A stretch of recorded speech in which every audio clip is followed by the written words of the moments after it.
नमाज की दूसरी शर्त कि जिसका नमाज से पहले होना ज़रूरी है और वो है सत्रे औरत। सत्रे औरत का माना है छुपाने वाली चीज़ को छुपाना।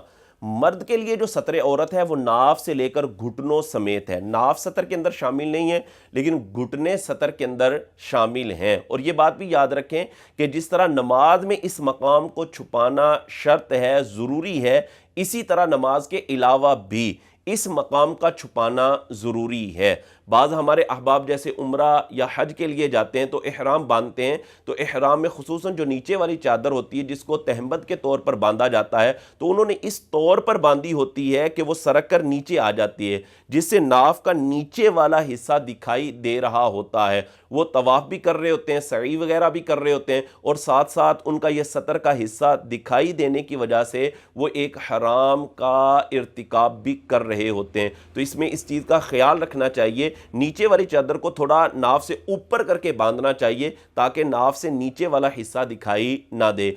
इसी तरह गर्मी वगैरह के मौसम के अंदर हमारे नौजवान लड़के शॉर्ट निक्कर पहनकर बाहर गलियों में या रोड वगैरह पर आ जाते हैं, जिससे उनके घुटने दिखाई दे रहे होते हैं। हालांकि घुटना सतर के अंदर शामिल है, इसका छुपाना ज़रूरी है, तो वो बच्चे सिर्फ बेचारे फैशन के मारे हुए, फैशन को अपनाते हुए इस चीज़ को पहन लेते हैं, चड्डी वगैरह या शॉर्ट निक्कर पहन लेते हैं, और जिससे उनका सतर दिखाई दे रहा होता है। हालांकि इस बारे में हमें देखना ये चाहिए कि हमारी शरीयत मुताहरा ने क्या हुक्म बयान फरमाया है, और इस बारे में तो बहुत सख्त हुक्म बयान किया गया। नबी करीम अलैहिस्सलातु वस्सलाम की हदीस है जिसको इमाम बहकी ने रिवायत किया, इरशाद फरमाया कि लाअनल्लाहु नाज़िरा वल मंजूरा इलैहि, अल्लाह तबारक व ताला ने लानत फरमाई है उस शख्स पर जो किसी का सितर देखने वाला हो, उस पर भी लानत है, और जो अपना सितर किसी को दिखाए उस पर भी लानत फरमाई गई है। तो कितनी सख्त वईद है इस बारे में, तो इसका ख्याल रखना चाहिए। नमाज में इस मकाम का छुपाना ज़रूरी है,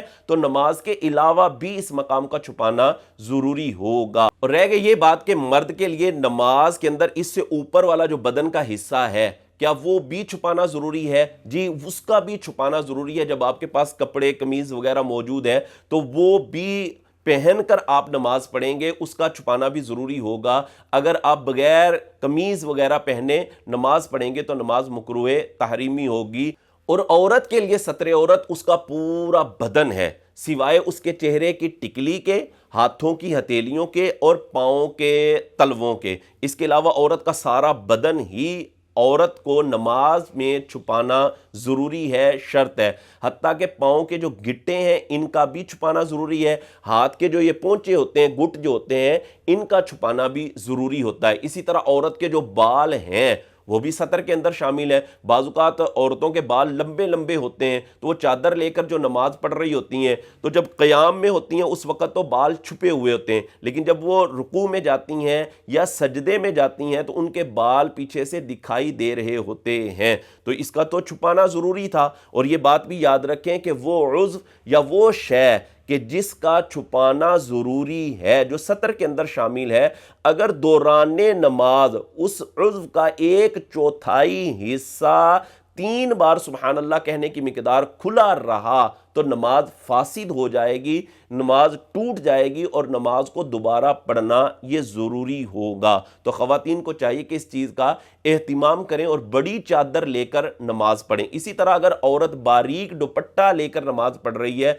और इतना बारीक है कि उससे उसके बालों की जो स्याही है वो नज़र आ रही है, तो ऐसी सूरत में भी औरत की नमाज नहीं होगी। तो ये नमाज के लिए दूसरी शर्त मैंने आपके सामने बयान की और वो है सत्रे औरत।